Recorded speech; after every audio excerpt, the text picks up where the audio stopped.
ఇవాళ పనసకాయ 65 ఎలా చేసుకుందామో చూసేద్దానండి. దాంట్లో కావాల్సిన పదార్థం పనసకాయ ఇలా ఉప్పు పసుపు వేసి ఉడకబెట్టుకోవాలి. ఇది చిన్నది మరి లేతగా ఉంటది కదా, అలాగా పిక్కలేంది ఇలా ఉడకబెట్టుకొని పసుపు ఉప్పు వేసి పక్కన పెట్టుకుందాం. దీంట్లో కావాల్సింది కార్న్ఫ్లవర్, శనగపిండి, కొంచెం బియ్యం పిండి, ఒక స్పూన్ కారం, ధనియాల పొడి, ధనియాల పొడి, ఉప్పు, మనకి టేస్ట్కి తగ్గ టేస్ట్కి సరిపడా మనకి రుచికి ఎంత సరిపోతుందో అంతే వేసుకోవాలి. సాల్ట్ కూడా.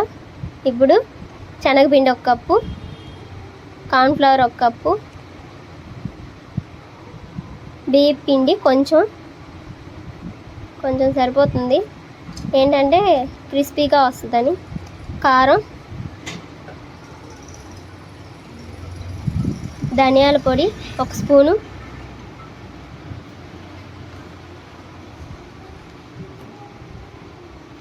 అల్లం వెల్లుల్లి పేస్ట్ 2 స్పూన్లు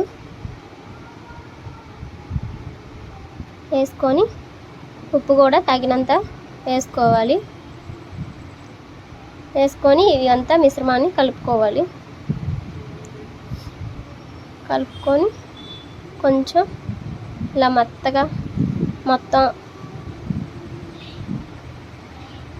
వాటర్ పోసుకుందాం. దీంట్లోకి వాటర్ పోసి కలిపి మొత్తం పిండిలా కలుపుకోవాలి. దాంట్లోకి ఈ ఉడకపెట్టుకున్నవి వేసుకోవాలి. మొత్తం వేసుకొని మొత్తం ఒకసారి ఇదంతా ఇలా కలుపుకోవాలి. నేనైతే దీంట్లో ఫుడ్ కలరు యాడ్ చేయలేదు. మీకు నచ్చితే ఫుడ్ కలరు యాడ్ చేసుకోవచ్చు.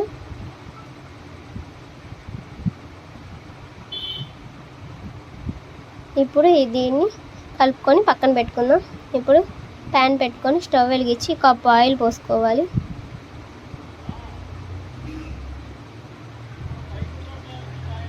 ఆయిల్ పోసుకొని స్టవ్ వెలిగించుకుందాం.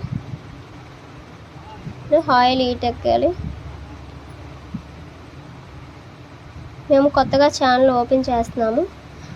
మా ఛానల్ని సబ్స్క్రైబ్ చేసుకోండి, లైక్ చేయండి, షేర్ చేయండి. పక్కనే ఉన్న బెల్ ఐకాన్ని క్లిక్ చేయండి. మరిన్ని వీడియోల కోసం మా దాన్ని లైక్ చేయండి.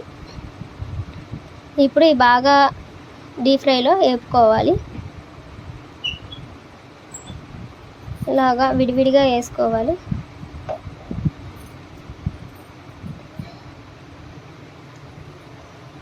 ఇప్పుడు ఒకసారి కలుపుకుందాం.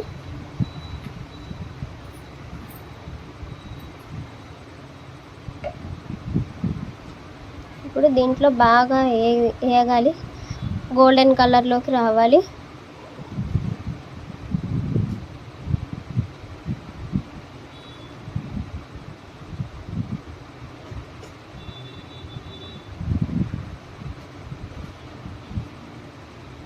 ఇవి బాగా క్రిస్పీగా రావాలి, వేగుతూ ఉండాలి బాగా. ఇప్పుడు ఇవి ఇలాగే వేగాయి కదా, దీనిలో సాస్ ముంచుకోవాలి. ఉంచుకొని తింటే చాలా టేస్ట్గా ఉంటుంది.